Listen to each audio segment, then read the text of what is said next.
Last week I left off, I didn't know where to go in Bloodborne. The good news is I found 3 paths to go. The bad news is I found 3 new walls in the form of bosses. Just wall, wall, wall.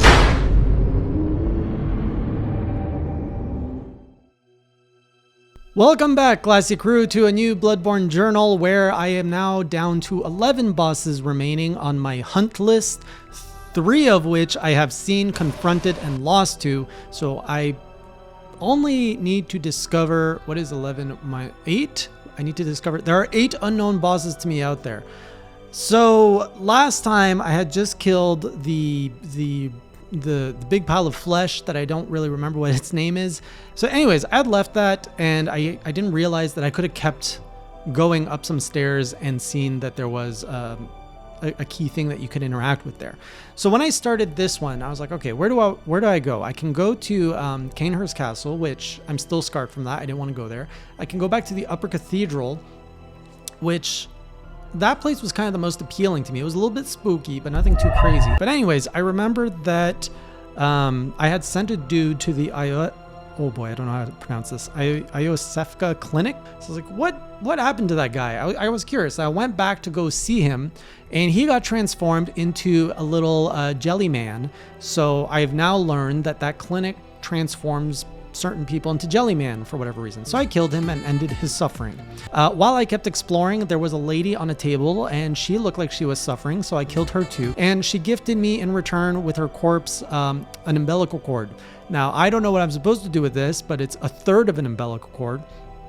Apparently, I need to collect 3 of these and something good will happen. I've never had to say that at any point in my life up to this day, but hey, here we are playing Bloodborne, and umbilical cords is what makes good things happen. Actually, I don't even know if it's a good thing. It probably just unlocks something completely bullshittery. So I went back to the boss that I killed last time, which was like the one reborn. I think that's what it was called. I forget his name. And up the stairs, I touched a mummy, which took me back to the lecture building, but this time on the 2nd floor. So I had gone into the 1st floor last time. So I was pleasantly surprised to find that, oh, this is how you get to the 2nd floor. It all intersects. The story takes you to this area that I thought was optional. So I got to explore that. It was pretty comfortable. We got some slimy like students who are half water or something. Killed everybody in there. It was quite comfortable. And then I wandered out into this thing called the Nightmare of Mensis. And I walked into view of a castle that like it looks like they were dropping some beats over there, and those beats were killing me just listening to them. Literally, you are outside the castle and all of a sudden you just start dying when this light goes on. So I was like, I'm going to nope out of this. And let's go back to the upper cathedral, which seemed like a much nicer place to go. Now, around this point, I have made a massive discovery for myself in my Bloodborne playthrough, and I'm sure a lot of you probably know this if you played the game, but I did not realize the importance of elemental power in your weapon. So some of you have been commenting over the weeks that my level doesn't mean anything, and I am appreciating that so much more now that your weapon, upgrading it, leveling up your weapon probably leads to more stats, but then the gems, I think the blood gems, adds even more stats to that. So before I went back to the upper cathedral, I was like, all right, let's go make sure my weapon is up to code and as maxed out as I could, and I dropped some gems in there, and I didn't realize I dropped in a lightning gem on my saw blade.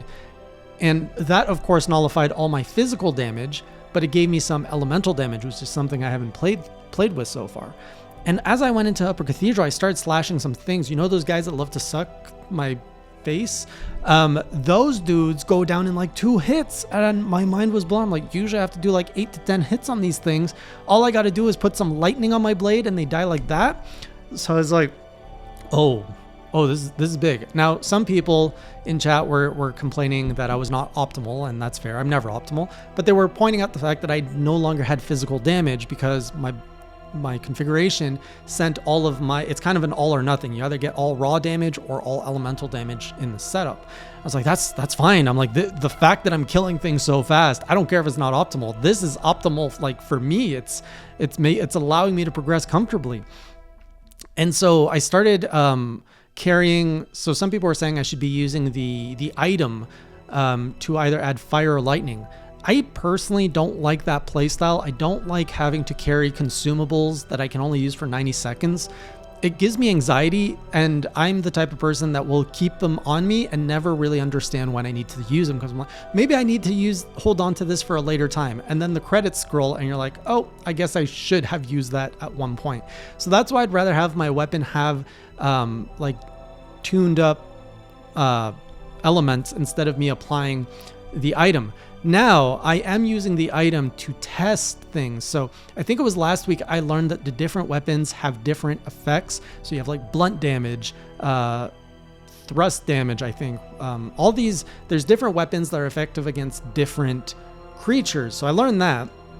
Now on top of that, I am learning that elements have a big difference. So I think beasts are weak to fire, the jellyman are definitely weak to lightning, and the face suckers are also weak to lightning. So now I carry 2 weapons, and I try to keep either the items to test, and when I come across a new enemy, the first thing I'm like, all right, what are you weak to? And I just try like all my combinations. Same for the bosses now. I go to the bosses, I try everything before I start committing to learning their patterns so I can better understand what makes the most damage to them. So that was a huge game changer, and I honestly really regret I didn't understand this earlier, because I think I would have leaned a lot more into the arcane build of this game, knowing what I know now. So I think this is why people replay these games, and probably why they can appreciate them. You can appreciate these games, I think, more on playthroughs, on secondary playthroughs, because you just keep learning so many things late in the game that when you have that knowledge at the beginning of the game, it's an entire different experience. So huge breakthroughs, because, so yeah, I went through Upper Cathedral. At first I had a lot of difficulties because for whatever reason, it was the beast. I was having a lot of troubles with beasts, and I had not understood the whole elemental thing. So once I got that, I got through that bottleneck, made it to the first boss of the night, which was the Celestial Emissary, probably one of the easiest bosses in the game. And it was nice to have a pleasant fight for once. He killed me once. I forgot what happened. And actually the second time, I killed him and he killed me, but they gave me the victory. Like, we died at the same time, but I died just late enough to still count. So, decent fight. You know, it's all about kind of mob control, and the fact that I had my saw with the lightning, I could clear out everything in 1 or 2 hits. So it went pretty smooth. I found a secret door after that took me to Abritas, daughter of Cosmos, or Abriatas. I don't know what her name is. She's gross and she hits hard, and I don't do a lot of damage on her. So I'm like, I tried a few times. I was like, all right, I'm going to come back to you. Especially since chat was all going like, oh, he's taking her on now. So I was like, okay, maybe I need to come back when I have grinded out a little bit more things to allow me to do more damage. Because I couldn't play with her very much. She kept knocking me out in 2 hits. So we'll come back to this, but I'm not deterred from the fight. Like, it wasn't overwhelming bullshit that I'm just like, oh, I don't like this. It wasn't like the lightning creature that I didn't like. Very different with Abriatus, because I wasn't dying instantly. I was able to kind of dodge. It's just I need more practice and more understanding of what she does. So from there, I took my new lightning found knowledge. I was like, wait a minute, what if we apply all this new knowledge to Cainhurst? So I was like, ghosts are probably weak to electric. Oh, they are weak to electric. I cleaned that entire castle. We ghostbustered the heck out of that castle, took everything out, pillaged all of their chests, and I had a great time. I found a nice dress. I fought around with the dress, but ultimately it wasn't my color, so I went back. I found some better like night stuff, so I replaced the dress with that. Made my way to the top of the castle to Martyr Logarius, which is the boss of that area. So I've explored that whole zone. That boss, I got him in half health.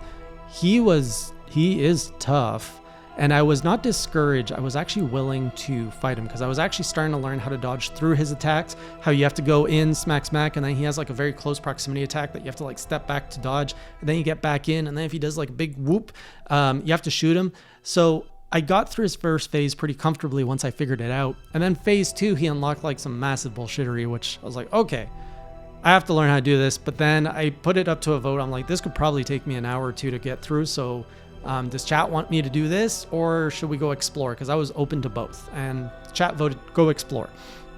So I went back to the Nightmare of Mensis. So now we have 2 bosses on the backlog, and I explored this area, and it was terrible. It was a terrible place. The boom boom hurt wasn't so bad, like the thing where like when the lights are on you get damage. I realized once you know the path and how to get through it, it's just a matter of don't even bother with it. Just book it, run through, you're fine. The real problem of this whole area was the room of spiders. So last week I talked about Raum the spider, and I thought this was the creepy thing of the game because everybody's like, oh, Bloodborne has spiders, can't wait till he gets there. So I'm like, oh, Raum wasn't that bad. Like, it had a gross face, but it wasn't that bad. I wasn't really disgusted by it that much. These spiders, you walk into the room and there is a big, like, realistic, fat mother of a spider hanging there with all the babies, and you just know stuff's gonna go down when you walk into that room. And they move realistically, they are big, and they look creepy, and these ones actually disgusted me. There's a part where I knew that it would trigger like them descending. I just booked it and I like didn't even want to look. The whole thing was disgusting. I tried to like fight them, so once I fell into the room, they all descended. I was like, nope, not fighting this. I just ran out the door where I could like bottleneck them and just slash away at the doorway. But man, there's so many, they just overwhelmed me. So I was like, all right, screw this. We're just gonna book it. We booked it. And then there was a hunter waiting for me, and he hits hard, and all the spiders were coming. I was like, nope, screw this. We're going to go past him. And ultimately, I just ran through that entire zone because that was a heavy nope zone. And it took me a few tries to get through that while running because I was dying to everything else in that area.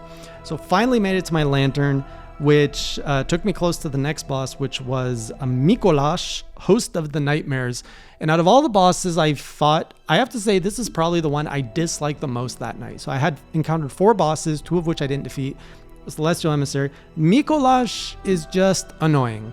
He laughs at you. He's constantly running away from you, which is right there. That's a combo for like instant annoyance. And when you actually figure out what you have to do, it's just a pain because then you have to chase him. So he goes into the room, and then you have to like, you have to kill him in there just so he runs to another zone. It's the boxing area I don't like. So I made it to the second part. So he's at half health, made it into the box with him. And then he pulls off like, I think I've seen this spell before where they just like, oh, lights of heaven. And it's just, you're dead. It's the most bullshit move. I don't understand why it exists. Or I don't understand why it does so much damage. Literally, I think I had most of my health, and I'm just in there. I was feeling good. I'm like, all right, we're gonna kill this boss. And he's just like, boom, and I'm dead. And I was like, oh, I have to go through all of this again. And that's pretty much where I left it. I tried a few times. I didn't make it back to that level. So the next stream, I don't have much left to explore because Cainhurst is done. I just have to finish the boss there. Upper Cathedral is done. I just have to finish the boss there. And then story-wise, I have to get through Mikolas to progress. Luckily, he's probably the easiest of the 3 bosses, but man, he's annoying. Oh, I can't wait till he's dead. So after that, yeah, we'll finish Mikolas. I hear I'm getting close to the end of the story. I don't know if I can actually get that done in the next stream. Gonna try, and I learned that through my folly of not understanding what I'm pledging, I accidentally pledged the DLC because 22 bosses includes the DLC. So I'm gonna have to get it, and we're gonna have to go through those bosses too.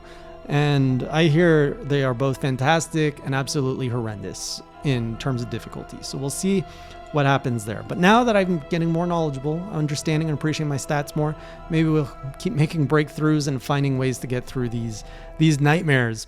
So I'll see you on the next stream or the next journal. And until next time, keep it classy. Do do do do do do do do do do do do do do do do do.